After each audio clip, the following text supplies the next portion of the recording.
Moins de 3 années après la mise en place de l'institution de la Troisième République du Niger, le fiasco de la gestion gouvernementale de l'AFC et de la majorité MNSD-PNDS se précisait du jour au lendemain. Déjà en fin de l'année 1995, toutes les conditions politiques et sociales étaient réunies pour donner lieu à un blocage institutionnel au plus haut sommet de l'État. Le Niger expérimentait alors non seulement le régime présidentiel, mais aussi la cohabitation. Vite, la crise institutionnelle allait être personnifiée entre le président Mahamadou Ousmane et son premier ministre Hama Amadou. Le troisième larron de la guerre s'appelait Mahamadou Issoufou, alors président de l'Assemblée nationale. Dans l'imbroglio politique où il faisait son expérience de belligérant, le président Ousmane avait convaincu ses concitoyens de ce que ce rapport politique intime avec son pays était loin d'être un sacerdoce, d'autant qu'il n'était pas moins complexé de la contingence événementielle qui le hissait au rang de premier président démocratiquement élu de la République du Niger, chef de l'État, premier magistrat du Niger, chef suprême des armées, président de la CDS Rahma, président de tous les Nigériens, et que sais-je encore.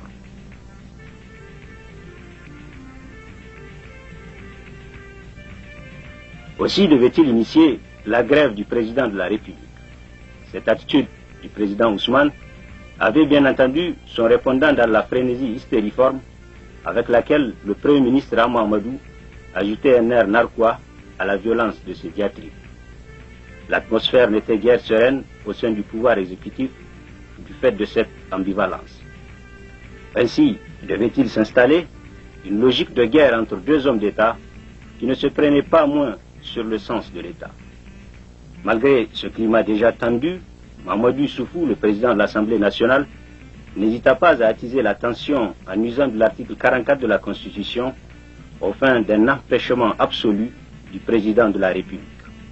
Au même moment, le Premier ministre Hama Amadou nourrissait l'intention d'interdire la CDS Rahma qui venait de reconduire le président de la République à la tête de son bureau politique national.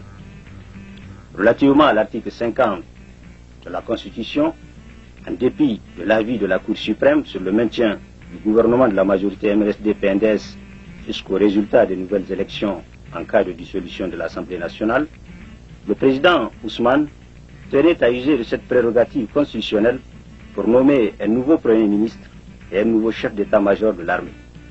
Alors, plusieurs observateurs de la vie politique nigérienne ont dû avertir qu'il y avait péril en la demeure.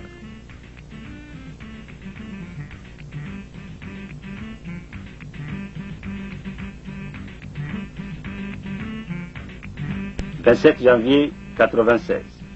Une action militaire dite de rectification va se faire le porte-voix d'un nouveau langage. C'était pour mettre un terme à la logorée politicienne et circonscrire les ardeurs bellicistes d'une cohabitation suicidaire. À l'épreuve des faits, la classe politique nigérienne se compromettait déjà de jour en jour et dangereusement. Sa compromission puis son échec vont susciter la manifestation des vérités du Conseil de salut national. Le CSN crée alors le cadre d'un débat politique nouveau, le débat dit de toutes les espérances. Et l'adhésion populaire aux ambitions du CSN était massive et manifeste. Un forum national devait même être convoqué aux fins de doter le Niger d'une nouvelle constitution où allait être retenu le principe d'un régime présidentiel. Dans la nouvelle perspective qui se créait pour le Niger, il devait s'agir pour le CSN et son président, le colonel Ibrahim Ménessara Baré, de recréer la cohésion et la solidarité nationale dans un pays resté déchiré depuis la conférence nationale, de refaire la paix au bénéfice des Niger alors installés dans une logique de foisonnement et d'affirmation des rébellions et des banditismes armés, de dépolitiser l'administration infestée par les nominations partisanes et accablée par l'exclusion des cadres opérés dans le contexte de la Troisième République, de refonder l'unité nationale mise à rude épreuve par l'existence de plusieurs forces centrifuges, et de ressusciter l'orgueil national en mettant l'accent sur le patriotisme et les vertus du travail. Ce sont là autant d'intérêts majeurs que d'objectifs nobles et d'actions louables qui devaient conférer tout son prestige à l'œuvre du général Barré et de la 4e République. Et les Nigériens peuvent encore garder en mémoire la main toujours tendue du général président à toutes les rébellions armées au Niger, à toute l'opposition politique à son régime, à tous ceux qui voulaient aider l'État nigérien à sortir des sentiers battus.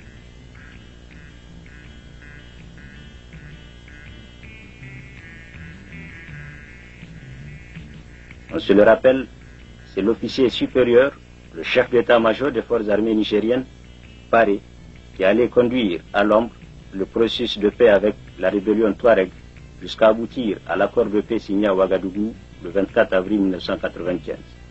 Puis ce régime allait devoir consentir tous les efforts requis pour que soient signés les protocoles d'accord additionnels d'Alger en 1997 avec les rébellions Touareg dissidentes et les farces, et de N'Djamena le 21 août 1998 avec le FDR.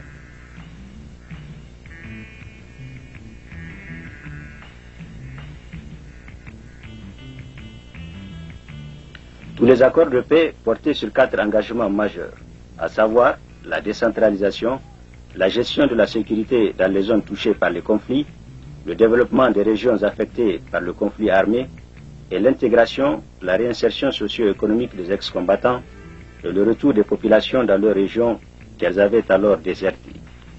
Aussi, le président Baré persistait-il à croire qu'un accord avec l'opposition politique à son régime et l'organisation d'élections locales était indiqué pour asseoir définitivement la stabilité sociopolitique dont le Niger avait un si grand besoin.